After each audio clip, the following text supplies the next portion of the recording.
بسم الله الرحمن الرحيم. نحمده ونصلي ونسلم على رسوله الكريم، أما بعد، فأعوذ بالله من الشيطان الرجيم. بسم الله الرحمن الرحيم. الطلاق مرتان، طلاق دو دفعہ ہے. فإمساكم بمعروف، بس روکنا ہے اچھے طریقے سے. او تسریح بإحسان، یا چھوڑ دینا ہے اچھے طریقے سے.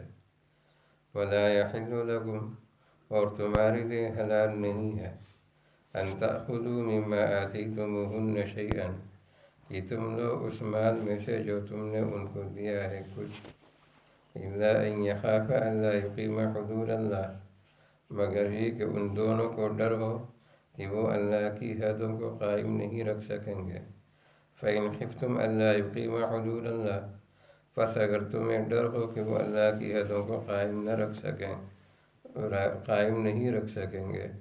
فلا جناح علیہما فیما افتدت به، پس ان دونوں پر کوئی حرج نہیں کہ جو اس مال کے بارے میں جو عورت فدیہ کے طور پر دے.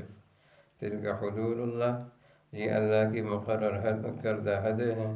فلا تعتدوها، پس ان سے آگے نہ بڑھو، ان کو کراس نہ کرو. ومن يتعد حدود اللہ، اور جو اللہ کی حدوں سے آگے بڑھتا ہے، فأولئک هم الظالمون، پس یہ لوگ ظالم ہیں. اب یہاں سے طلاق کے مسائل شروع ہو رہے ہیں. ظاہر ہے کہ نکاح اور طلاق یہ دونوں ایسی چیزیں نہیں ہیں کہ جس طرح عام کاروبار ہے. ان دونوں میں فرق ہے. عام دوسرے معاملات میں اور نکاح اور طلاق کے معاملات میں فرق ہے. عام کاروبار میں آپ نے کوئی چیز خرید لی، پیسے دے دیے اور چلتے بنے. نہ کسی گواہ کی ضرورت ہے، نہ کسی اور چیز کی ضرورت ہے. لیکن اگر آپ نے نکاح کرنا ہے تو آپ کو کم سے کم 2 گواہ چاہیے.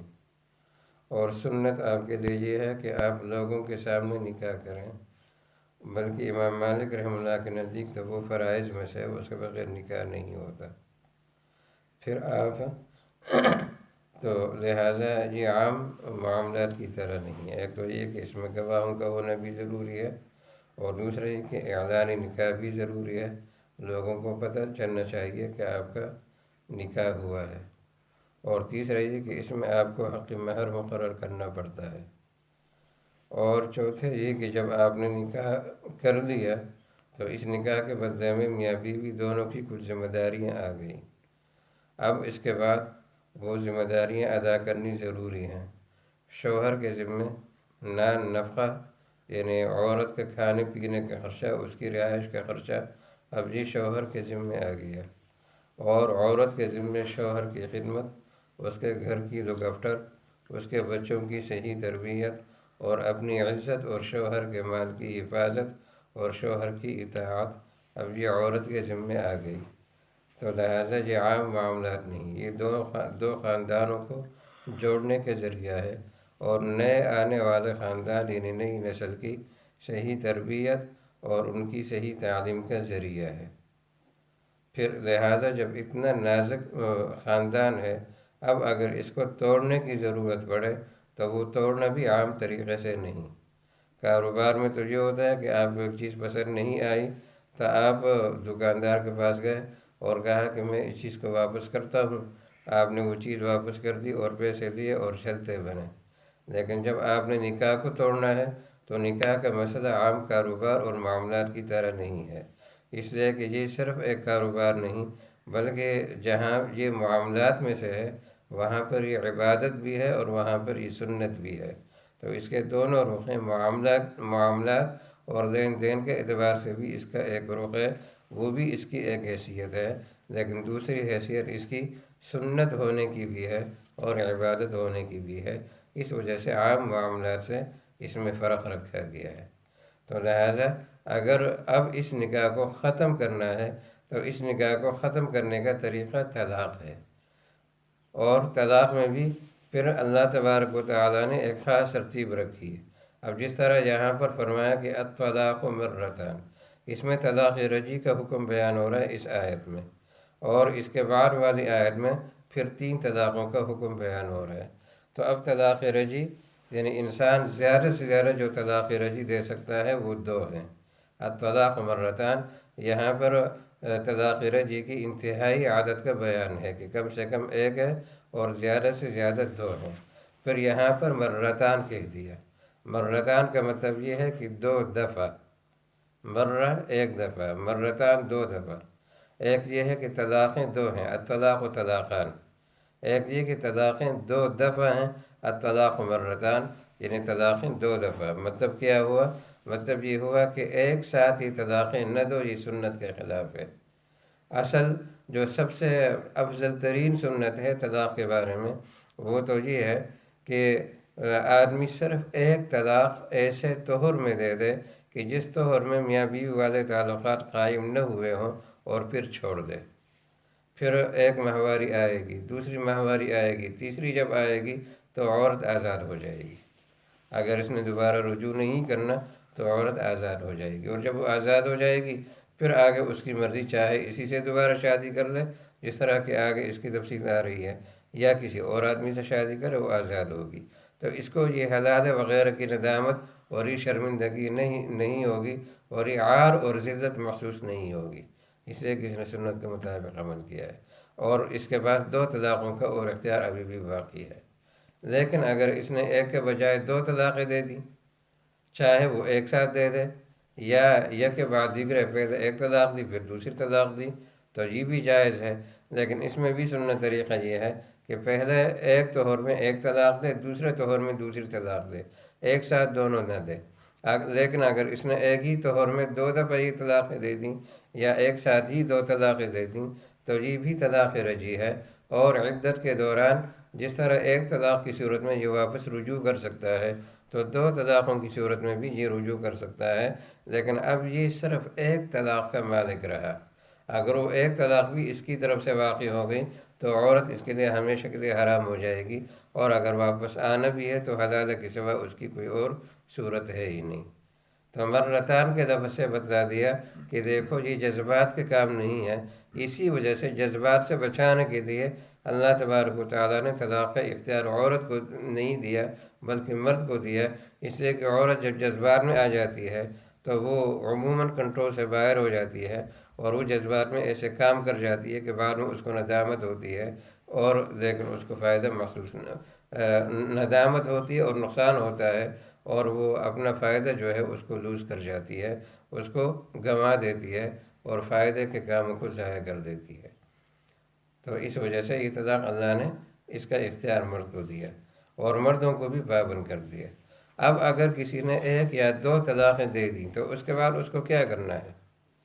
ظاہر ہے کہ 2 ہی صورتیں ہیں کہ اگر اس کو یہ ندامت ہو گئی کہ میں نے غلط کام کیا ہے اور مجھے اپنی بیوی کو دوبارہ اپنے پاس رکھنا چاہیے، تو اگر عدت کے دوران اس کو یہ ندامت ہو گئی فَإِمْسَاكٌ بِمَعْرُوفٍ، تو اچھے طریقے سے اگر اس کے دماغ میں یہ بات آ گئی کہ مجھے اپنے گھر کو بسانا ہے اور اس کو توڑنے سے اور خراب ہونے سے بچانا ہے، تو ایسی صورت میں فَإِمْسَاكٌ بِمَعْرُوفٍ، اچھے طریقے سے اس بیوی کو روکنا ہے۔ امساک کا لفظ لا کر بتلا دیا کہ اب نئے نکاح کی ضرورت نہیں، عدت کے دوران ہے، لہذا رجوع کافی ہے۔ اور رجوع کی مختلف صورتیں ہیں، میاں بیوی والے حقوق ادا کریں، اس سے بھی رجوع ہو جاتا ہے۔ زبانی کہہ دے کہ میں رجوع کرتا ہوں، اس سے بھی رجوع ہو جاتا ہے۔ کوئی پیار والا کام اس طرح کرے جس طرح کے حقوق کے ادائیگی کے وقت کیے جاتے ہیں، اس سے بھی رجوع ہو جاتا ہے۔ یہ تمام صورتیں رجوع کی ہیں۔ فَإِمْسَاكٌ بِمَعْرُوفٍ، تو بغیر کسی نئے نکاح کے عدت کے دوران وہ اس کو روک سکتا ہے، اور اسی کا نام رجوع ہے۔ لیکن اگر اس کا ارادہ یہ ہوا کہ ہم دونوں آپس میں نہیں چل سکتے تو لہٰذا میں رجوع نہیں کروں گا، تو اگر رجوع نہیں کرنا او تسریح بإحسان، تو پھر اچھے طریقے سے اس عورت کو رخصت کرنا ہے، اس کو ذلیل کر کے رخصت نہیں کرنا بلکہ اس کو باعزت طریقے سے رخصت کرنا ہے۔ اور دوسری آیت میں اللہ فرماتے ہیں کہ وَمَتِّعُوهُنَّ، اس کو کچھ ہدیہ دے کر رخصت کرو، عَلَى الْمُوسِعِ قَدْرُهُ وَعَلَى الْمُقْتِرِ قَدْرُهُ۔ اور ہدیہ کیا ہے کہ اس کو کپڑوں کا کوئی جوڑا وغیرہ اپنی طاقت کے مطابق دے کر رخصت کرو، اس کا حقی مہر ادا کرو، تو اچھے طریقے سے اس کو رخصت کرو، اس کو ذلیل اور بدنام نہ کرو اگر تم نے اس کو نہیں رکھنا۔ او تسریح بإحسان۔ لیکن اگر تم طلاق اس شرط پر دینا چاہو کہ عورت سے تم حق مہر واپس لو یا اس سے کوئی مالی فائدہ حاصل کرو یا اس کو بلیک میل کرو تو اس کی اجازت نہیں۔ اور اگر تم نے عورت کو کچھ مال دیا ہے، اس کو ملکیت کے طور پر دیا ہے، اس کو مالک بنا کر دیا، جس طرح کی جہیز وغیرہ میں ہوتا ہے کہ اگر شوہر کی طرف سے کچھ ایسی چیزیں دی جاتی ہیں عورت کو، چاہے وہ کپڑے کی صورت میں ہو یا زیورات کی صورت میں ہو یا نقد پیسوں کی صورت میں ہو، تو اس طرح کی جو چیزیں دی جاتی ہیں، تو اگر شوہر کے دل میں یہ خیال آئے کہ میں نے اس کو طلاق تو دے ہی دی یا طلاق دے رہا ہوں، اب میں نے اس کو اپنے پاس نہیں رکھنا، تو جو مال میں نے دیا ہے وہ مجھے واپس مل جائے، تو یہاں پر اللہ فرماتے ہیں کہ اس کا اختیار اب تمہارے پاس نہیں ہے۔ وَلَا يَحِلُّ لَكُمْ أَن تَأْخُذُوا مِمَّا آتَيْتُمُوهُنَّ شَيْئًا إِلَّا أَن يَخَافَ أَلَّا يُقِيمَا حُدُودَ اللَّهِ، اس کا اختیار تمہارے پاس نہیں ہے۔ جو تم نے دیا اگر تم واپس لینا چاہو تو یہ تمہارے لیے حلال ہی نہیں ہے، یہ جائز نہیں ہے تمہارے لیے۔